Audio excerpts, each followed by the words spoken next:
Hello.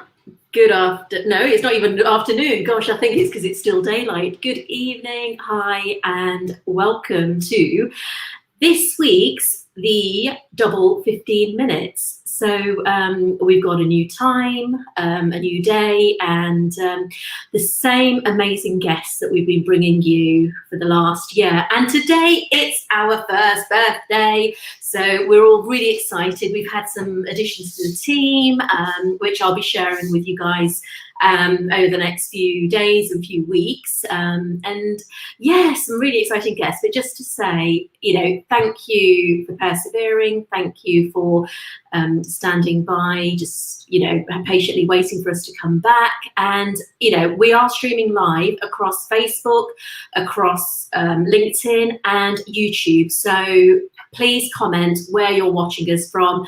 And in a short while, I'm going to be bringing my amazing guest on. So Sukhina Garcia is a fashion designer. She is a philanthropist. She is an eco-warrior, and she is founder of the human-centric brand Betty Brown. So without further ado, let's bring the amazing Sukhina on.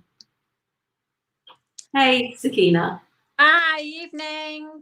Hello, how are you? Thank you so much for joining us today. I'm just really excited that you are my first guest, for our first birthday comeback show. Oh, thank you for having me. Oh, my absolute pleasure. So, Sukhina, I don't think I've done you enough justice with the work you do, your branding and everything. So why don't you tell the audience a little bit more about yourself? So, where you're from, where you studied, and why eco-fashion is so close to your heart. Sure. So I'm from Betty Brown. We've been going, I think this is my 6th year, maybe 7th year. And I'm originally from Leicester. I've worked in retail for, I don't know, over 20 years, and decided to work for myself. And a couple of years ago, we decided to go sustainable after finding out all the horrendous stuff that really goes on behind the scenes. When I've been manufacturing Betty Brown, we've always done it really ethically and put a lot into it and made sure that we did everything correctly.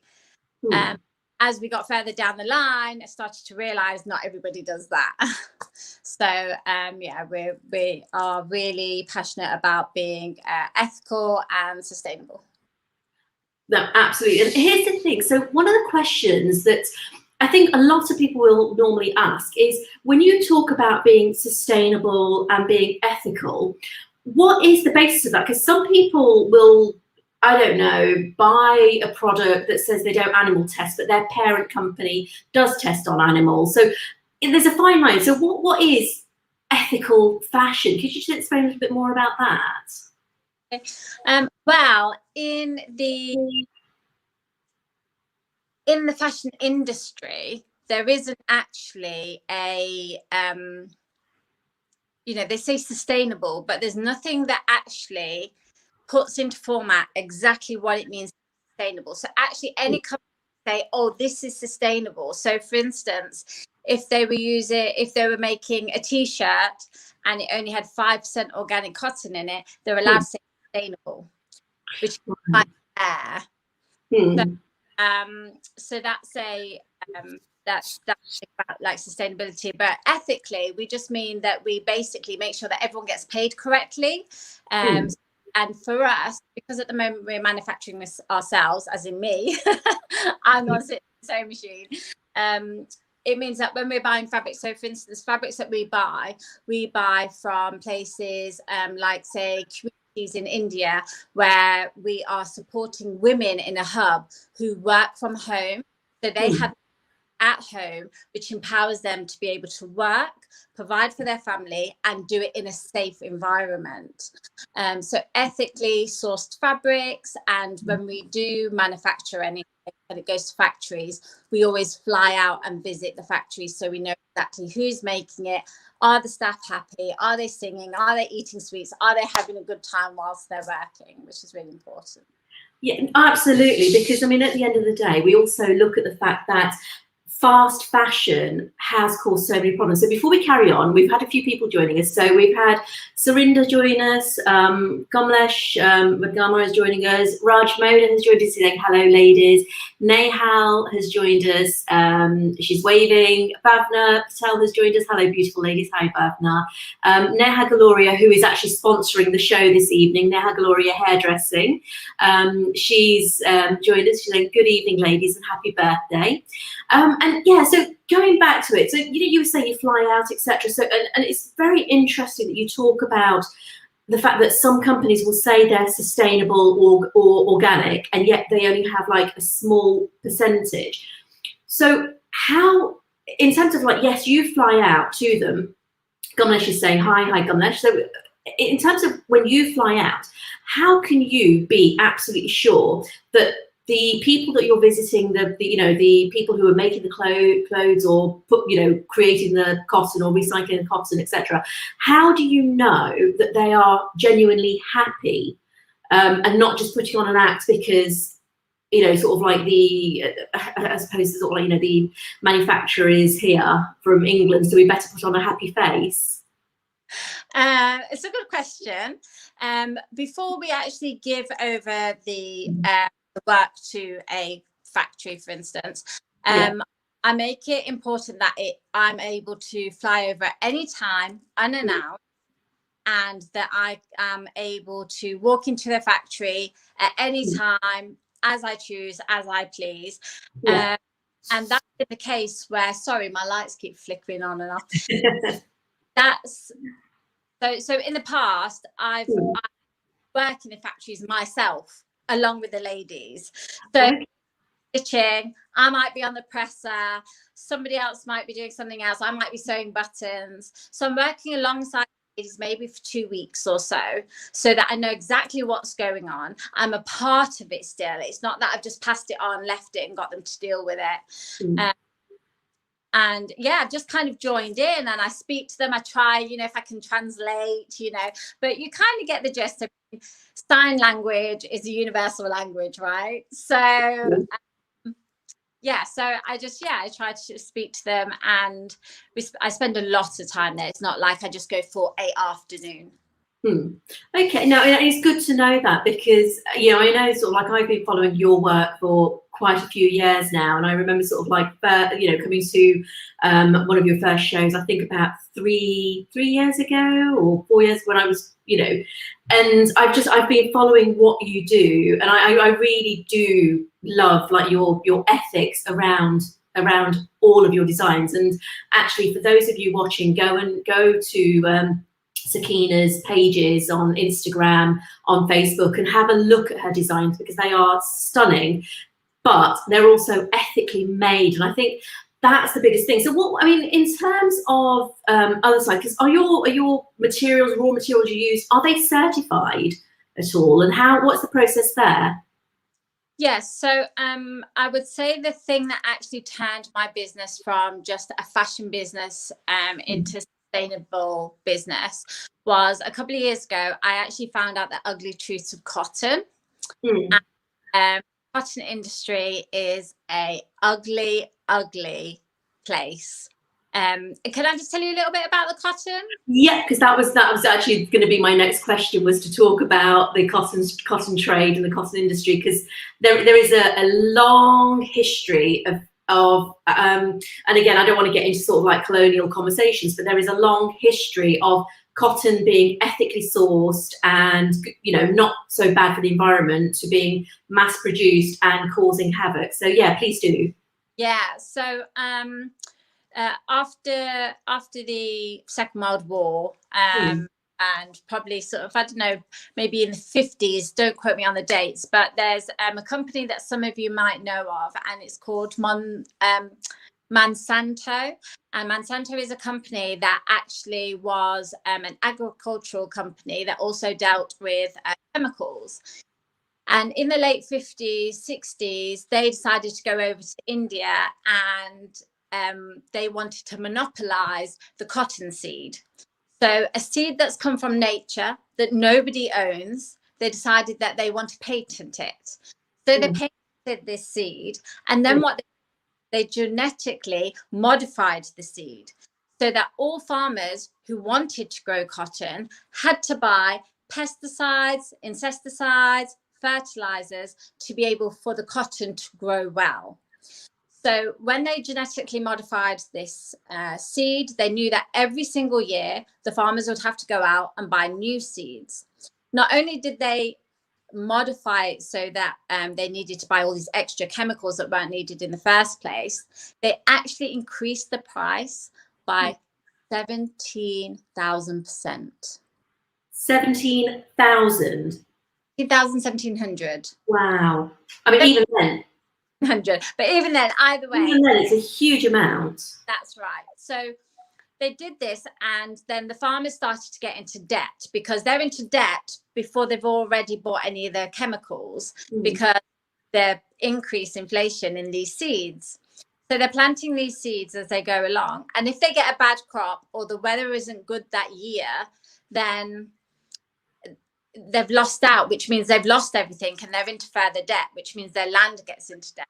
And what they've found is that, well, they've not found, which is fact, is that cotton farmers are committing suicide by the thousands. So now you're looking over 350,000 farmers, cotton farmers in India that have committed suicide and left their wives. And their wives have found them in the cotton fields, and they've actually drank the pesticides that they use to grow the crops with. They've actually drank that to kill themselves. And then the wife is left with her children and with the land. And if she gets to keep the land and it's not taken off her to clear the debts, she can't grow anything on the land anyway, because the soil is rotted from the chemicals and the pesticides. So it's no good for animals. It's no good for growing vegetables. The soil is dead. So this, you know, people keep buying this cotton, but they don't understand that how it's affecting people in India. And the amount of children, they say to 60 to 70 children in each village that grows cotton in India is left with defects of, you know, bodily defects, you know, handicap issues, cancerous, all stuff like that. Because when they're spraying all these chemicals in the fields, not wearing masks, they've not got shoes on, they've not got any safety equipment, and it's all being inhaled. So there's this, it's just a toxic crop to grow. It's the worst crop in the world that affects people, and most people don't know about it. See, and this is the thing. I think we've gotten so used to fast fashion and cheap. You know, we want more and more and more, and we've become such a consumerist society that we just want more and more and more and more, and we want it now. So we've become sort of like an instant gratification consumerist world, I suppose, where it's instant gratification. I want it now. I want more money. I want more this. I want more clothing. I want this, and I think there are brands out there, and I have to be careful, you know, but there are certain brands we know that are probably aggravating a lot of that. So in terms of cotton, I mean, like that is sort of like mass-produced cotton. So how, if Monsanto sort of like have got the patent on the cotton seed, how is it then possible for other farmers now to be producing organic cotton? How has that come about? So basically, the seeds that they use are then they less cotton, so it's not mass produced in a mass way. They're not using the pesticides and fertilizers. It's basically growing organic cotton is a labor of love. So that's why it's so expensive, and there's not so much of it around, and it's in high demand because, so it's not in such high demand because people aren't using it to create clothes because it's so expensive, and the customer doesn't want to pay that. You know, the customer's been trained into thinking if something's expensive, you're being ripped off. You know, if a blouse is £70, you're being ripped off because you can get it for a tenner down Primark. You know, it's not in demand. But what they're doing now is that they are certifying, as you were saying earlier, they're certifying fabric. So all of our fabrics that we buy are GOT certificated. So this is a standard agency where anybody who grows and who makes organic fabric, they have to be a part of GOT, and they actually pay to be a part of it because they get people to go down and certify it, and it can all be traced. So like I know exactly where in Corella, in which community in those households my organic cotton's coming from. Well, I know exactly where my denim's coming from. And then there's other ones that are like placed around the world. But most of my stuff is made in the south of India at the moment because I know it's traceable and where it's coming from. Yeah, and that's the thing. So how do we, as you know, as people sort of like who are, you know, I mean, for example, for you being a fashion designer, for me doing sort of like the social media side of things, or you know, other people around us, how do we start influencing people to start being more ethical with their fashion choices? Because the cheap fashion is cheap for a reason, but it's also causing a lot of havoc with landfill as well, isn't it? Because once you buy a supposedly trendy top from Primark, you've wore it maybe a few months, and then that's it, it's out of fashion. What do? You give it away, or it ends up in a landfill. So that's also causing problems, isn't it?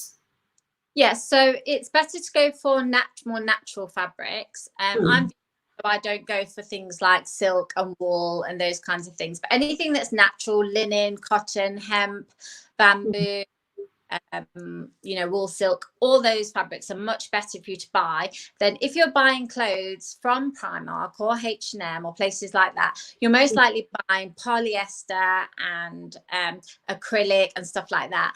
And a lot of people don't know that polyester is actually plastic. It comes from oil, like it's the bottom realm of the ugly oil stuff at the bottom, and that they turn it into polyester. So you're actually wearing plastic that then can seep into the skin. And also when you're washing polyester and all that kind of stuff in your washing machine, all those horrible fibers, they're all going into the sea, going into the fish, which then some people are eating. And those plastic microfibers that come from all those clothes are actually now being found in unborn babies in women's bodies. So that is, and this is something that is not actually, sort of like publicized, is it? It's not sort of like as well known as, Yeah, the first lady this year was found to have plastic in her unborn baby.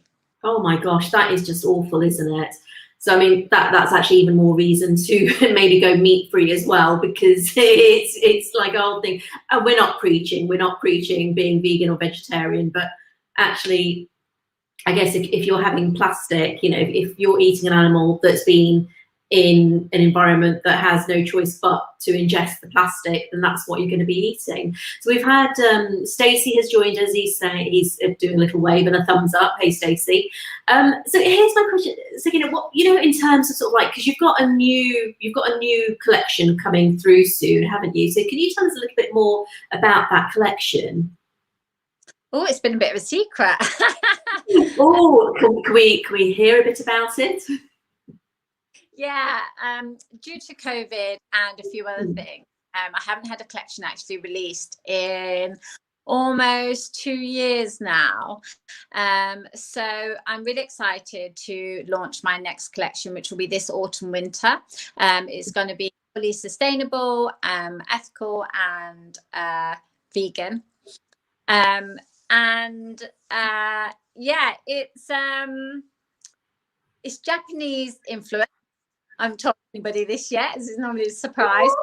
It's an exclusive. And there's some Japanese form, lots of Japanese different types of arts in there that people will be surprised about. Say now, because I think it needs to be explained very well. So I'm launching a collection this it'll either be end of August or beginning of September, depending how things work. But yeah, I'm really excited to be launching a new collection which is completely sustainable.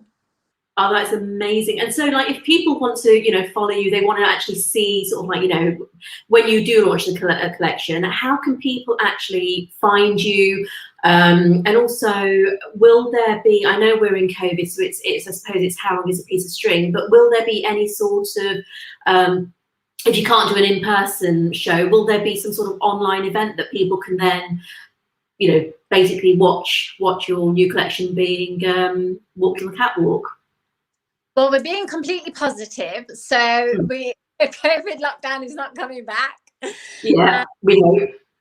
Yeah, so if you follow me on social media platforms, Instagram and Facebook, on Instagram, I'm Life of Betty Brown, and on Facebook, I'm just Betty Brown. And I basically show little snippets of everything that I'm doing. I share a lot of information about educating all my followers on sustainable fashion and the real ugly side of fashion, really, because I think it's really important. So you can follow me on those platforms, and from there I will tell you that I will be having an event. It may be in a secret location, I'm not sure yet, but if you follow me on those platforms, when I release the date, I think it'll either be ticketed or it'll be numbered or something like that. I think I'll be having people in groups come through, and yeah, maybe over a 3-day period. It just all sounds so exciting, and I think, you know, in terms of sort of like, for me, I mean, you've educated me a lot when it comes to you know, fashion and ethical fashion, because I do try to buy well, as ethically as I can possibly buy.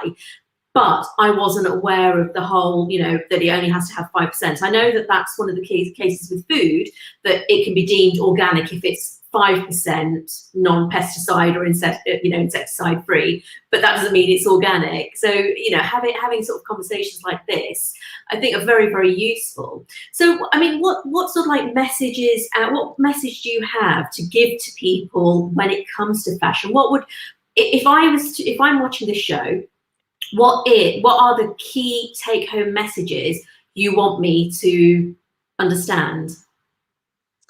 The first thing I ask of everybody is to watch a documentary.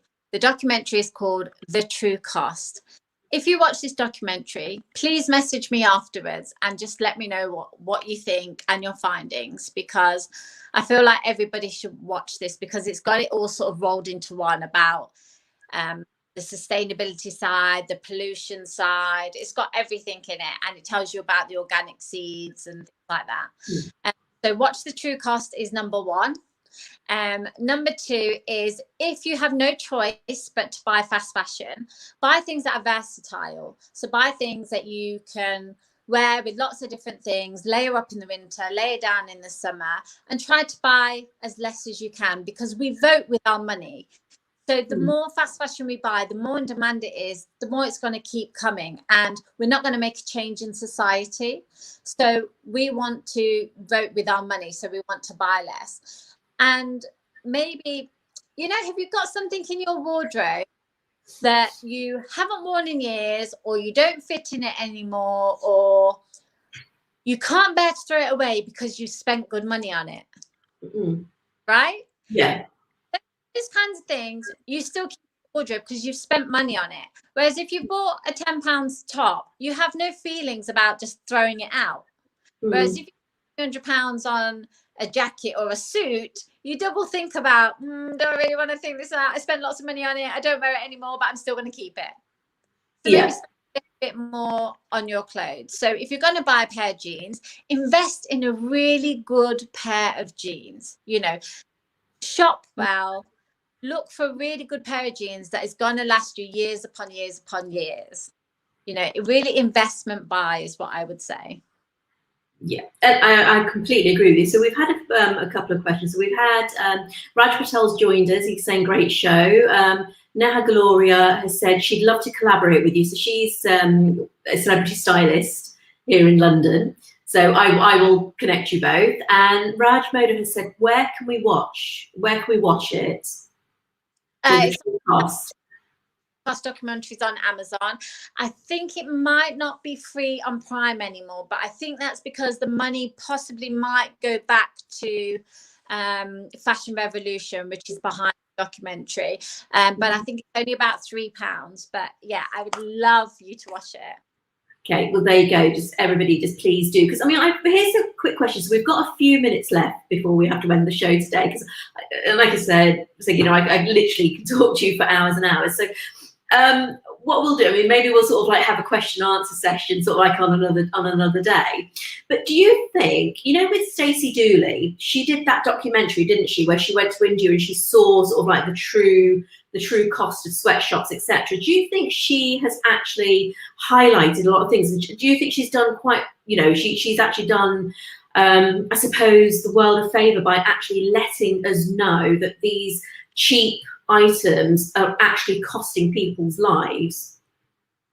Yeah, I think I love Stacey Dooley, actually. I think she's brilliant. She's done quite a few documentaries on fast fashion, because she loves fashion herself and she admits it. You know, and I think now that she's changed her habits, I think that the information is out there. It's just that whether we want to read it, and when things don't come across our paths, we just kind of don't really get involved with it. But now I sort of kind of question everything. Oh, where does that come from? Or where does this come from? And it's not really our fault. We've always been told, you know, oh, buy cotton, it's natural. It's natural. Buy cotton, lovely natural fiber, it's breathable, it's this, you know, we've been coerced into going, well, buy cotton. But, you know, that's lining somebody's pockets and not lining a lot of other people's pockets who are suffering. So, yeah, I think that the information is out there and we just kind of don't watch the information and then ignore it.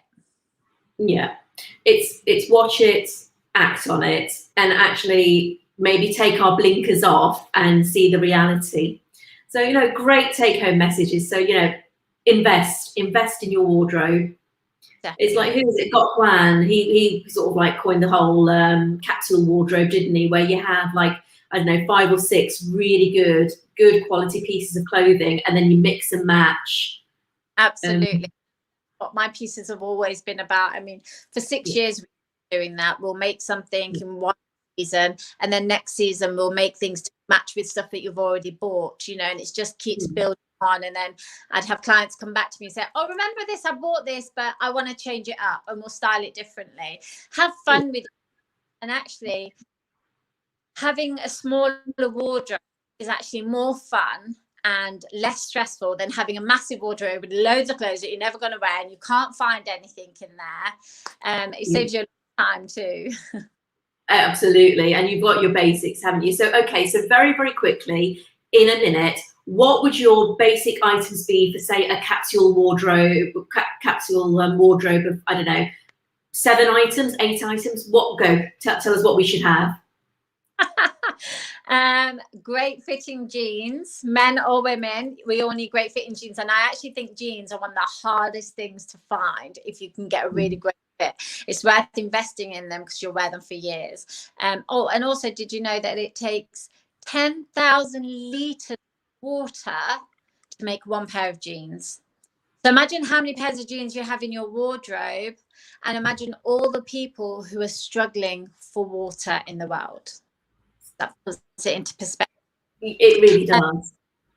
Good pair of jeans, a good pair of fitting black trousers. Again, invest in black trousers. White t-shirts are always a good basic. Black blazer, love a black blazer.